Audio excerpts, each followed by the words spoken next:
The Seattle Kraken have already taken their Hall of Famer and ex-GM, that's this guy, a portion of their scouting staff, some other staff, their 2018 fourth round pick in Luke Henman, and they could even end up with their head coach. I mean, I don't think there's a huge chance that Brind'Amour does end up coming over to Seattle from the Carolina Hurricanes, but there still definitely is that chance. And regardless of whether or not he does, there still is one more thing the Kraken are guaranteed to get from them. And that, of course, is one of their players.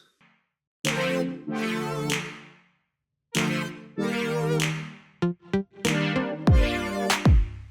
of course, I had to save this team for last because, as you may have picked up on, if there's one team that the Seattle Kraken know particularly well, it definitely is the Carolina Hurricanes. And considering that substantial extra amount of familiarity with this team, it will be definitely interesting to see which direction the Kraken end up going in. Of course, it also helps that this is a pretty good and pretty deep team as well, so the Kraken have a number of pretty decent options that they will be able to take. But of course, Carolina does still get to protect some players, and while I don't necessarily think it's out of the question that they could go the 4-4 route, I certainly think it's much more likely that they go 7-3. So then, on the forward end, of course, there's one no movement clause with Jordan Staal that they will have to protect. And then, of course, guys like Sebastian Aho, Vincent Trocheck, and Mr. Svechnikov himself will be protected for sure. And I also think that Teuvo Teravainen and Nino Niederreiter are also pretty safe bets to end up protected.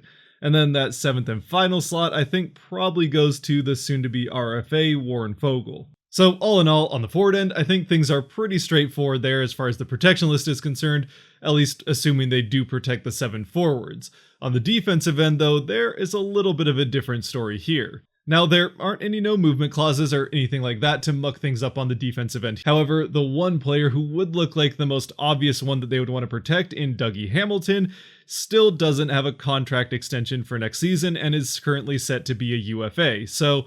it looks like, unless they were to sign him here in the next week or so, that they might be going the route of leaving him exposed as a UFA in the expansion draft, and then with some sort of handshake under the table type of deal, try to sign him afterwards, gambling that he doesn't go to Seattle with some sort of significantly better offer. But with that being said, the Hurricanes, unlike a number of other teams, aren't necessarily struggling for cap space next season, and certainly aren't $18 million over the cap, as Hamilton himself pointed out after they exited the playoffs against the Lightning.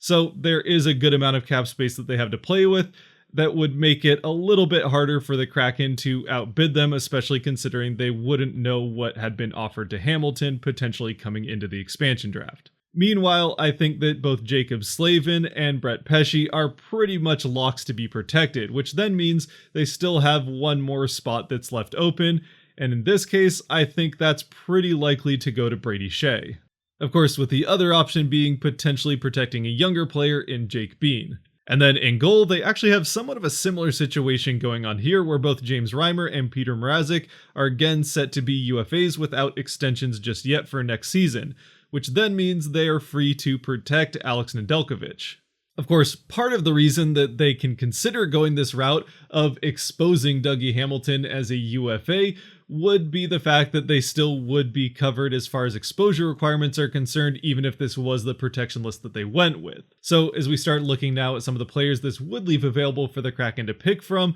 one of the guys that is helping fulfill that exposure requirement on the forward end would be Jesper Fast. The 29-year-old right-shotted winger, who is still on a contract that sees him earning $2 million for the next 2 seasons, has a decent amount of NHL experience, having played in 468 career regular season games across 8 NHL seasons, in that time with just 166 points on 61 goals and 105 assists. So he definitely isn't a top-end points producer by any means, but he still does put up his fair share of points here and there at the very least. One thing that really does make him stand out, though, is the physical aspect of his game, where he has well over 100 hits in almost every season he's been in the league. Of course, with one exception being in this most recent season, where they played far from a full year. But even still, true to at least the spelling of his last name, He does play a pretty fast game and has been praised throughout the course of his career for being a hard-working player who is pretty smart with the puck, which you can see by the fact that he has more takeaways than giveaways throughout the course of his career, even if it doesn't necessarily show up in his possession stats, where he has pretty much always been well below 50% as far as Corsi for percentage is concerned, and also negative in expected plus minus. Though, with that having been said, some of that could have been due to being part of a rebuilding Rangers team for most of his career, and in this last season as part of the Hurricanes, he did have a 52% in Corsi for and was at least barely positive with expected plus minus. So all in all, Fost would be a pretty decent option as a solid 3-zone type of forward that can bring a physical aspect to the game that would fit pretty well on a second or maybe more likely third line for the Kraken. But of course, there still are a couple of other options on the forward end, even if they are maybe a little bit more of dark horse options. Both of whom, however, having the noticeable distinction of having the chance to be drafted for a second time by Ron Francis. One of whom is even serving the role as the other half of that forward end exposure requirement for the Hurricanes in Steven Lawrence, who is still on his first deal and set to be an RFA at the end of the 2022 season. The 25-year-old just played his first games at the NHL level in this last year, where he had 8 points on 2 goals and 6 assists in 45 games. So definitely not a ton of scoring out of him, but again, he only got about 11 minutes of ice time per game this season, so that could definitely explain some of it. Though even at the AHL or even ECHL levels where he's played the last few seasons before this last one, he's had a bit of a mixed bag as far as scoring is concerned there as well, with 46 points in 63 games last season at the AHL level, but then also has seasons where he hardly scores at all. So he's definitely a bit of a wild card type of pick, and probably would only be a pick for the Kraken if they really just needed a guy with a contract that wasn't going to cost them a ton of money. Which, considering he's only getting $725,000 next year, he definitely would be able to fill that role. But of course, there is again the fact that he is a former Ron Francis pick, even if he was a 7th rounder, but he's a 7th rounder that made the NHL at the age of 25, so that's pretty decent.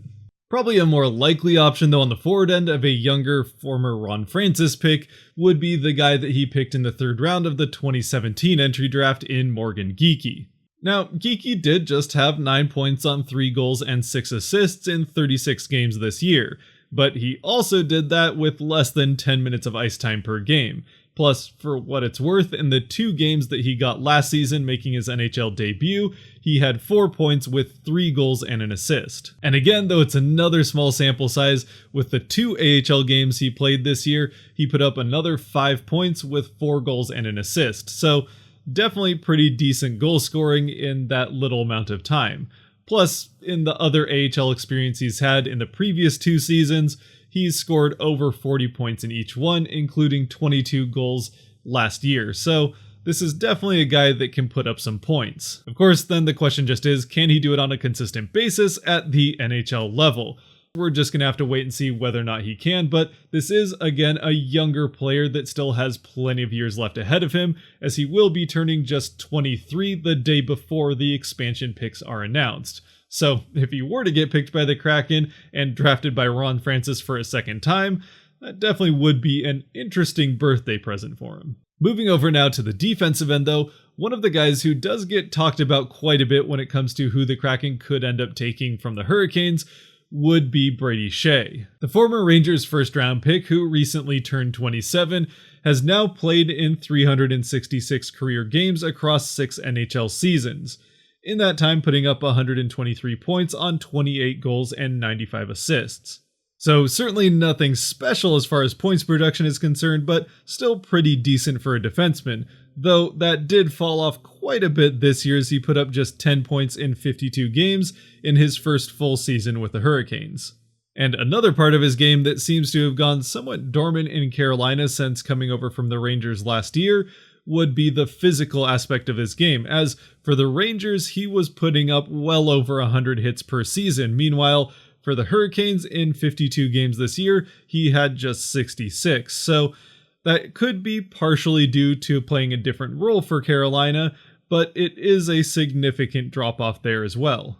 Though, to be fair, the opposite is true when it comes to possession stats. Of course, he's not the first player that we've looked at that, since coming over from the Rangers, has had a bit of a 180 when it comes to those, but he has had a career Corsi for percentage of just 48%, though in this last season he was up to 52.3. And then as far as expected plus minus is concerned, it's much the same with a career negative 23.1, but this season was his first in the positives with a 3.3.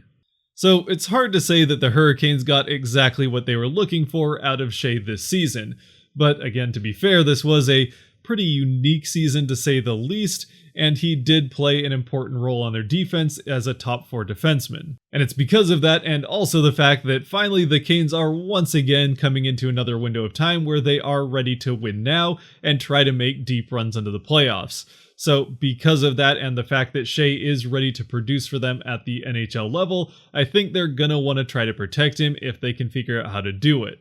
Of course, protecting him would probably mean exposing a guy like Jake Bean. The left-shotted defenseman was picked 13th overall by the Hurricanes in the first round of the 2016 entry draft, and although he did get a few minutes in a couple of games last year, this last 2021 season was his rookie year at the NHL level, where he put up 12 points on a goal and 11 assists in 42 games. Which certainly isn't terrible points production from a 22-year-old rookie defenseman at the NHL level, but it is also far from what he had been doing at the AHL level the 2 years leading up to this one, where 2 years ago he put up 44 points in 70 games, and then last year put up 48 points in 59. But with all that being said, even if that points production that he has shown the ability to put up takes a while to manifest itself at the NHL level, he still does have plenty more that he can offer, as he is a very solid two-way defenseman and plays a strong defensive game on top of that scoring upside that he does have. He has in particular been praised for his awareness with or without the puck, which comes in particularly handy when it comes to maintaining possession of it. Something that definitely showed up this year when it comes to his possession stats, with a Corsi for percentage of 53.2 and an expected plus minus of 4.7. So maybe you could look at him as a little bit more of a prospect level pick at the age of 23, but he certainly looks like he will be able to produce and contribute pretty consistently at the NHL level here pretty soon, even if he isn't ready to do it right away, which I think he might be. Of course, Bean is set to be an RFA at the end of this season, so if the Kraken were to take him from Carolina, they would also have to get him signed to an extension after the expansion draft, and he wouldn't count as one of the 20 players that they have to take in the expansion draft that already have a contract through the 2022 season.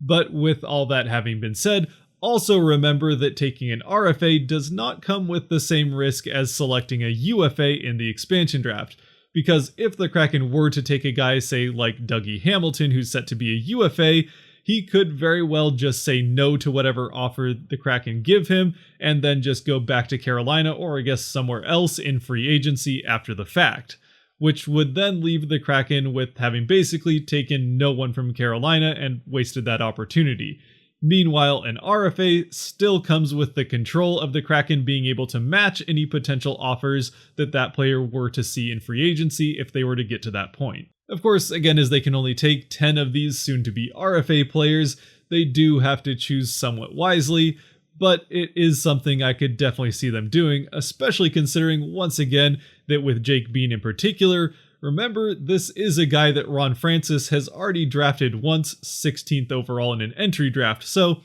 I think he'd be all too happy to pick him again. Of course, Seattle does get a window of a few days after protection lists are announced of exclusive access to talk to, negotiate with, and potentially sign players that are set to be UFAs that are exposed. Now, again, these players could have under-the-table handshake type of deals, so it's hard for Seattle to basically be negotiating with a deal that they don't really know what the other side of it is. But again, these guys can sign in that window of time, in which case they could just come over to the Kraken. So ultimately, in the end, when it comes to Carolina and the expansion draft, there are some options on the forward end and some decent ones that the Kraken could end up going with. But I think there are just too many good options on the defensive end that Carolina won't be able to protect all of, so I think Seattle probably ends up getting a guy from there. Whether that's Brady Shea or Jake Bean probably ends up depending on which one of those guys ends up taking Dougie Hamilton's protection spot as he is exposed as a UFA. And of course, technically speaking, as far as the rules of the expansion draft are concerned,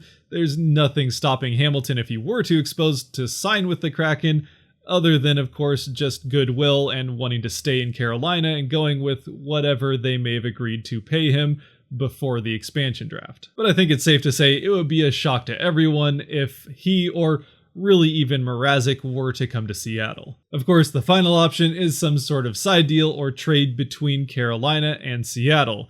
Ultimately, their biggest incentive to try and do a trade would be to protect those extra guys on the defensive end, and honestly, that's a route that I could actually see Carolina going in. Of course, they're still going to have to lose a player to Seattle either way, and if they were to make some sort of deal to make sure the Kraken don't take one of those defensemen, they would have to give some incentive in return, like a prospect, though I don't think it would be anyone like Martin Necas, who is exempt from the draft, or they could also give a draft pick, which they are actually pretty well set up to be able to do. In fact, the only draft pick that they're missing over the next 3 years is their 2021 5th round pick. And on top of that, they have 2 extra picks in the 7th round in 2021, on top of an extra pick in the 6th and an extra pick in the 7th round of next year's draft. So they not only have pretty much all of their picks still for the next 3 years, they even have some extras that they could use for some trades like this one. With that being said though,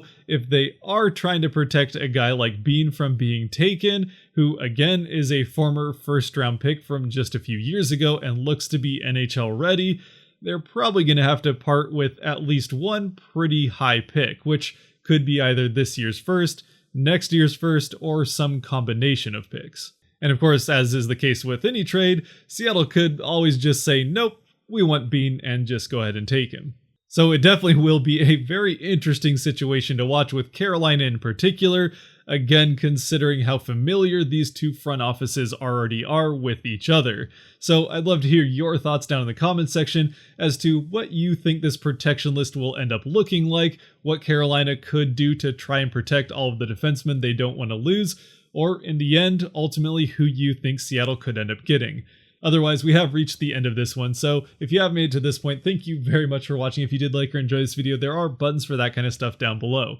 Until next time, stay safe out there and be good to each other. Peace.